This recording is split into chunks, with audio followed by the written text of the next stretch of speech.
Doctor ortho, अब दर्द भी घुटने टेकेगा। हरियाणा विधानसभा मॉनसून सत्र के अंतिम दिन मुख्यमंत्री नायब सिंह सैनी ने कई बड़ी घोषणाएं की। उन्होंने सदन को बताया कि प्रधानमंत्री आवास योजना, मुख्यमंत्री शहरी आवास योजना, मुख्यमंत्री ग्रामीण आवास योजना और ग्रामीण क्षेत्र में 100 गज और शहरी क्षेत्र में 50 गज तक के प्लॉट पर अब स्टाम्प ड्यूटी शून्य कर दी गई है। ये फैसला आज से प्रभावी होगा।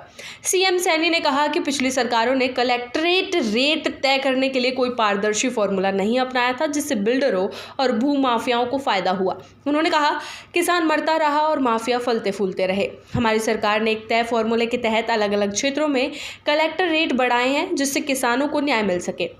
सत्र के दौरान विपक्ष ने सरकार को कई मुद्दों पर घेरा। कांग्रेस विधायक विनेश फोगाट ने भिवानी के मनीषा मौत मामले का मुद्दा उठाते हुए कहा कि इस मामले में 50 से अधिक युवाओं को गिरफ्तार किया गया है, जबकि उन्होंने कोई अपराध नहीं किया है। उन्होंने मांग की कि इन युवाओं को जल्द रिहा किया जाए ताकि उनका भविष्य खराब ना हो। उन्होंने ये भी आरोप लगाया कि कुछ मीडिया कर्मियों को भी गलत तरीके से गिरफ्तार किया गया है। कांग्रेस विधायक जस्सी पेटवाड़ ने पोल्ट्री फार्म संचालकों की परेशानी का मुद्दा उठाते हुए कहा कि माइंस टेंडर की व्यवस्था तुरंत खत्म की जाए। उन्होंने प्रदूषण विभाग द्वारा वसूली की जा रही भारी भरकम फीस पर भी सवाल खड़े किए और कहा कि इससे छोटे व्यवसायियों बुरी तरह प्रभावित हो रहे हैं।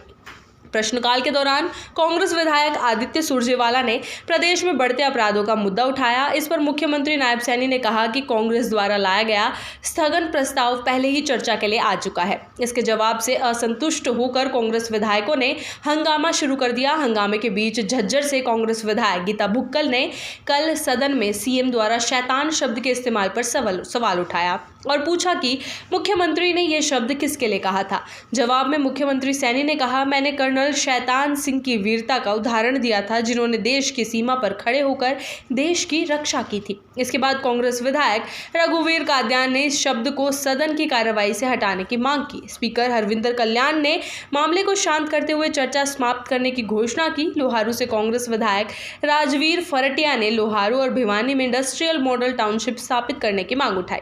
इस पर शहरी स्थानीय निकाय मंत्री राव नरबीर सिंह ने जवाब देते हुए कहा कि जहां जहां जमीन उपलब्ध होगी वहां आईएमटी की स्थापना की जाएगी। उन्होंने बताया कि भिवानी में एचएसवीपी यानी कि हरियाणा शहरी विकास प्राधिकरण द्वारा जमीन दी गई है और जल्द ही निर्माण कार्य शुरू किया जाएगा।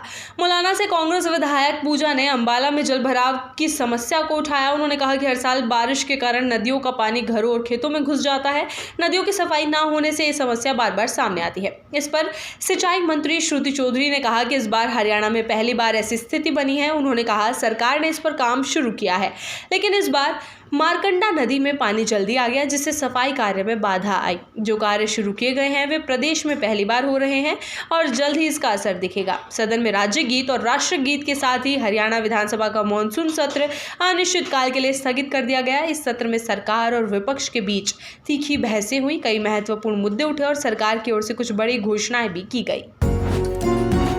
डॉक्टर ऑर्थो, अब दर्द भी घुटने टेकेगा।